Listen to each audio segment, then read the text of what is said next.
श्रीमद् भागवत महापुराण कथा। ज्ञान योग, कर्म योग और भक्ति योग। विस्तार पूर्वक कहते हैं। उद्धव जी ने कहा, कमल नयन श्री कृष्ण, आप सर्वशक्तिमान हैं। आपकी आज्ञा ही वेद है। उसमें कुछ कर्मों को करने की विधि है और कुछ के करने का निषेध है। यह विधि निषेध कर्मों के गुण और दोष की परीक्षा करके ही तो होता है। वर्ण आश्रम भेद, प्रतिलोम और अनुलोम रूप वर्ण संकर, कर्मों के उपयुक्त और अनुपयुक्त, द्रव्य, देश, आयु और काल तथा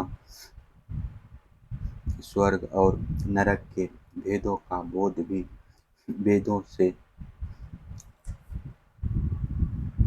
ही होता है। इसमें संदेह नहीं कि आपकी वाणी ही वेद है।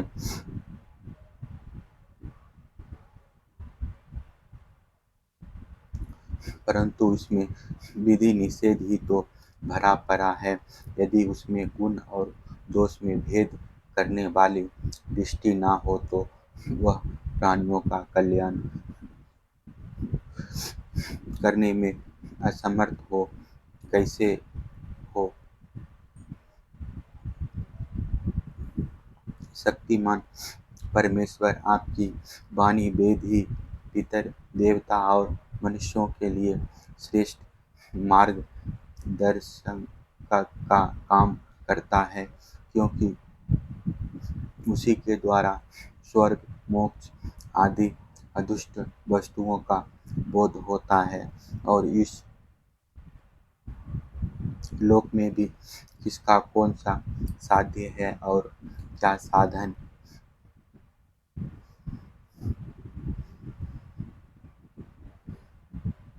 इसका निर्णय भी उसी से होता है। प्रभु, इसमें संदेह नहीं कि गुण और दोष में भेद दृष्टि आपकी वाणी वेद के ही अनुसार है, किसी की अपनी कल्पना नहीं। परंतु प्रश्न तो यह है कि आपकी वाणी ही भेद का निषेध भी करती है। यह विरोध देखकर मुझे भ्रम हो रहा है। आप कृपा करके मेरा यह भ्रम मिटाइए।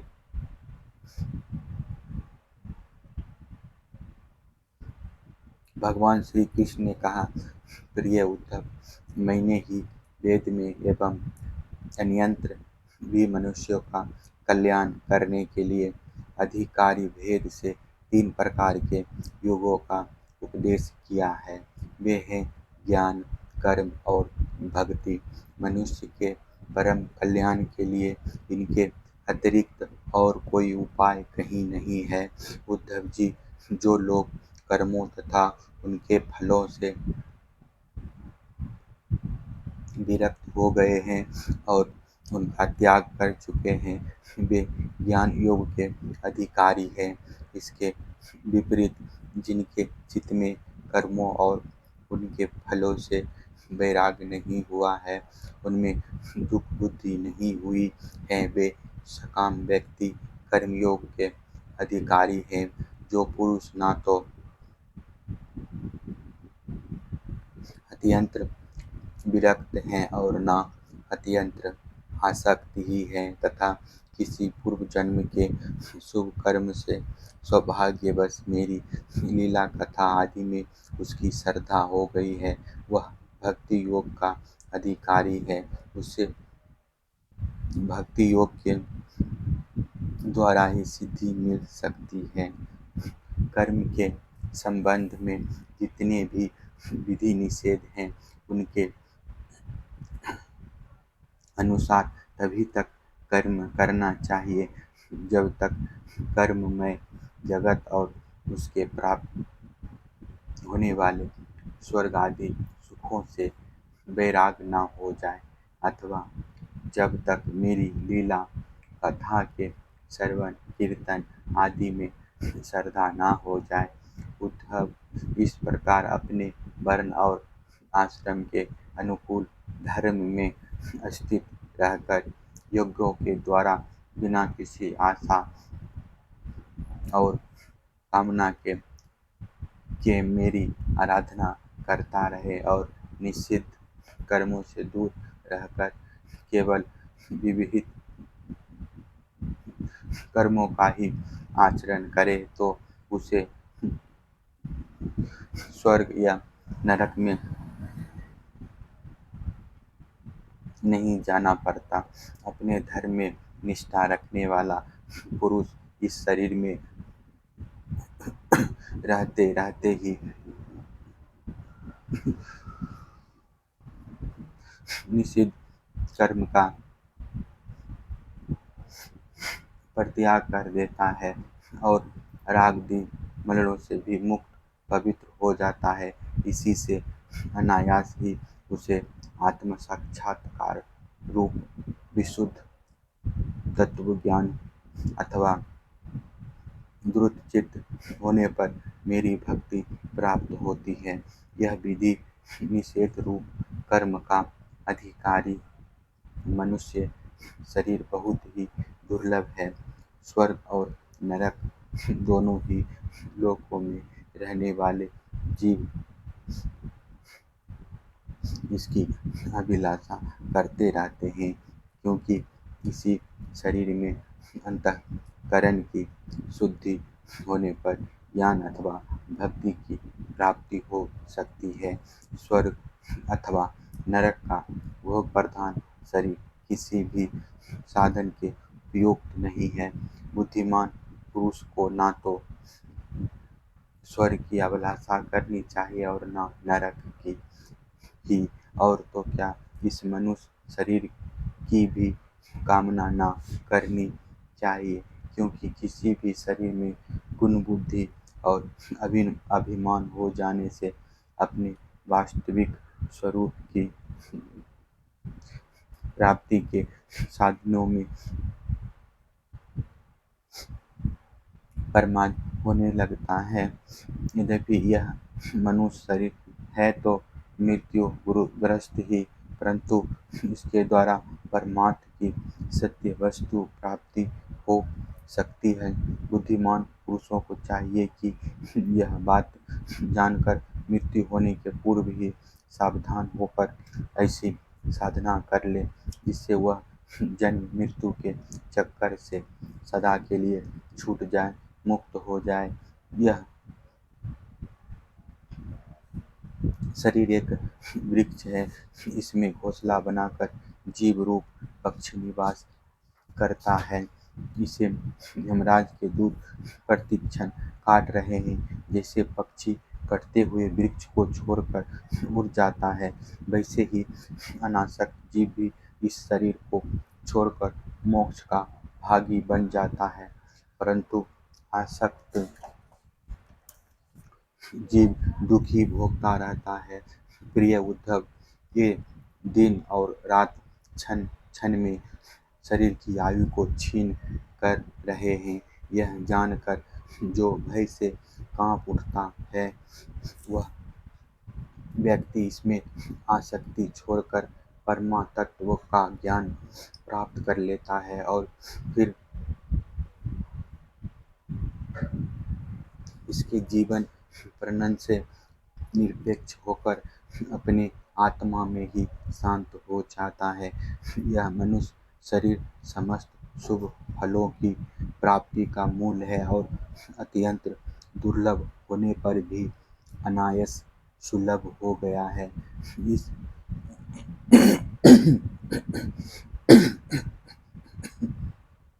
इस संसार सागर से पार जाने के लिए यह एक सुदूर नौका है। शरण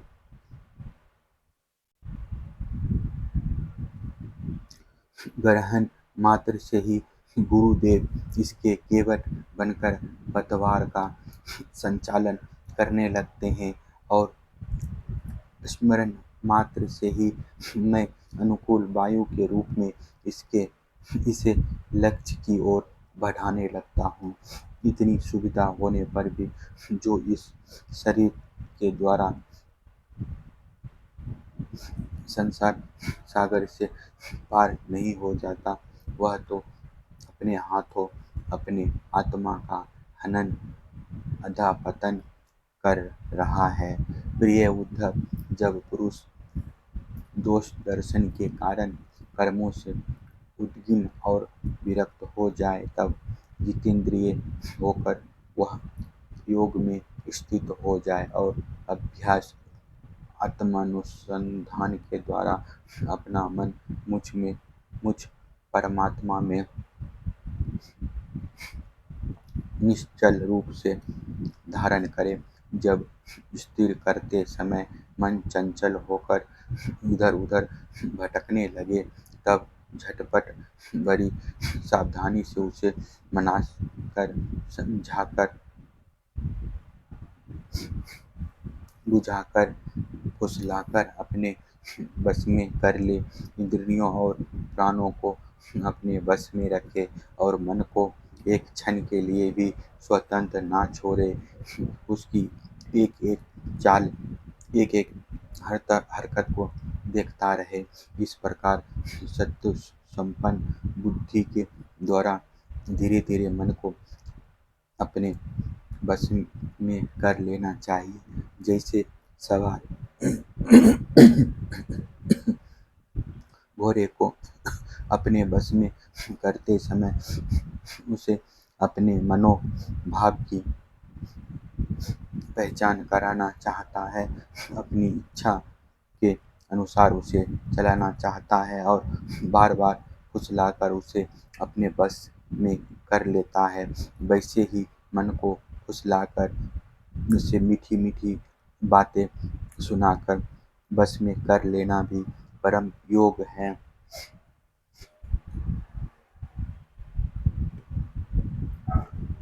सांख्य शास्त्रों में प्रकृति से लेकर शरीर प्रयत्न सृष्टि का जो कर्म बतलाया गया है, उसके अनुसार सृष्टि चिंतन करना चाहिए और जिस कर्म से शरीर आदि का प्रकृति में लय बताया गया है, उस प्रकार लय चिंतन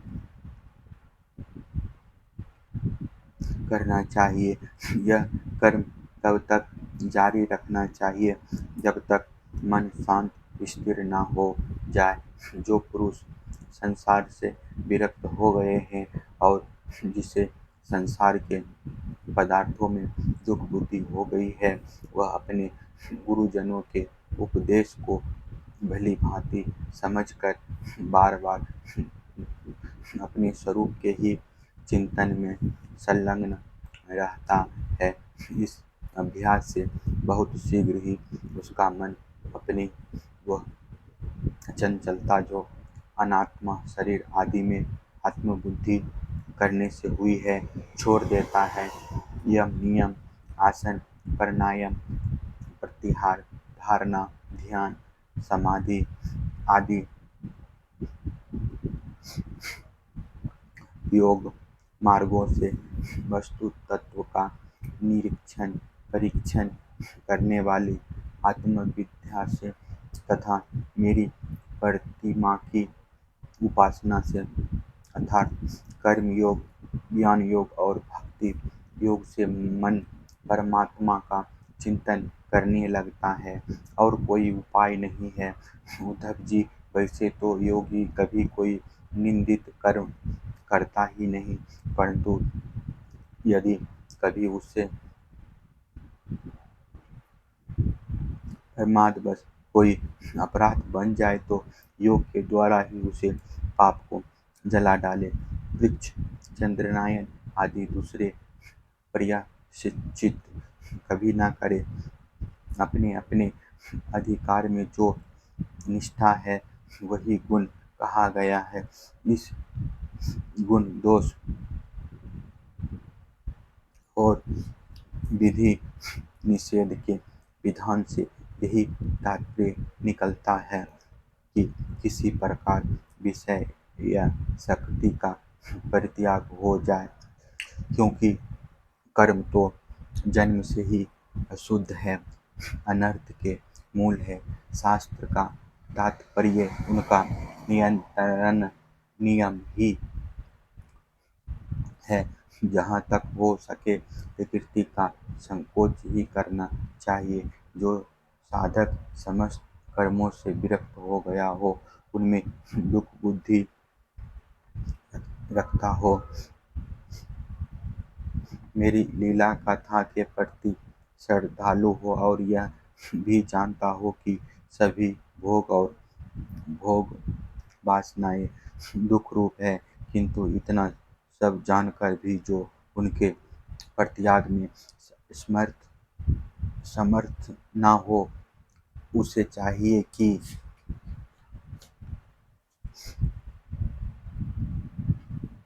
उन भोगों को तो भोग ले, परंतु उन्हें सच्चे हृदय से दुखजनक समझे और मन ही मन उनकी निंदा करे तथा उसे अपना दुर्भाग्य ही समझे। साथ ही इस दुविधा की स्थिति से छुटकारा पाने के लिए श्रद्धा, दृढ़ निश्चय और प्रेम से मेरा भजन करे। इस प्रकार मेरे बतलाए हुए भक्ति योग के द्वारा निरंतर मेरा भजन करने से मैं उस साधक के हृदय में आकर बैठ जाता हूँ और मेरे विराजमान होते ही उसके हृदय की सारी वासनाएं अपने संस्कारों के साथ नष्ट हो जाती है।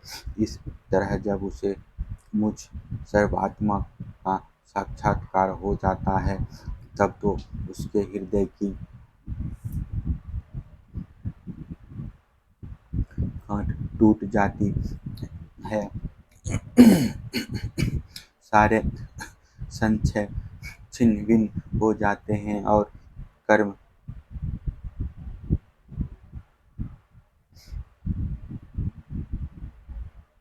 वासनाएं सर्वथा क्षीण हो जाती है। इसी से जो योगी मेरी भक्ति से युक्त और मेरे चिंतन में मग्न रहता है, उसके लिए ज्ञान अथवा वैराग्य की आवश्यकता नहीं होती। उसका कल्याण तो प्राय मेरी भक्ति के द्वारा ही हो जाता है। कर्म, तपस्या, ज्ञान, वैराग्य, योगाभ्यास, दान, धर्म और दूसरे कल्याण साधनों से जो कुछ स्वर्ग, अपर, मेरा परम धाम अथवा कोई भी वस्तु प्राप्त होती है, वह सब मेरा भक्त मेरे भक्ति योग के प्रभाव से ही यदि चाहे तो अनायास प्राप्त कर लेता है। मेरे अनन्य प्रेमी एवं धैर्यवान साधु भक्त स्वयं तो कुछ चाहते ही नहीं। यदि मैं उन्हें देना चाहता हूँ और देता भी हूँ तो भी दूसरी वस्तुओं की तो बात ही क्या, वे केवल मोक्ष भी नहीं लेना चाहते। उद्धव जी सबसे श्रेष्ठ एवं महान निश्चय परम कल्याण तो निरपेक्षता की ही दूसरा नाम है। इसलिए जो निष्काम और निरपेक्ष होते हैं, उसी को मेरी भक्ति प्राप्त होती है। मेरे अनन्य प्रेमी भक्तों का और उन समदर्शी महात्माओं का जो बुद्धि से अतीत परम तत्व को प्राप्त हो चुके हैं, इन विधि और निषेध से होने वाले पुण्य और पाप से कोई संबंध ही नहीं होता। इस प्रकार जो लोग मेरे बतलाए हुए इन ज्ञान, भक्ति और कर्म मार्गों का आश्रय लेते हैं वे मेरे परम कल्याण स्वरूप धाम को प्राप्त होते हैं, क्योंकि वे ब्रह्म तत्व को जान लेते हैं। श्रीमन नारायण प्रणाम।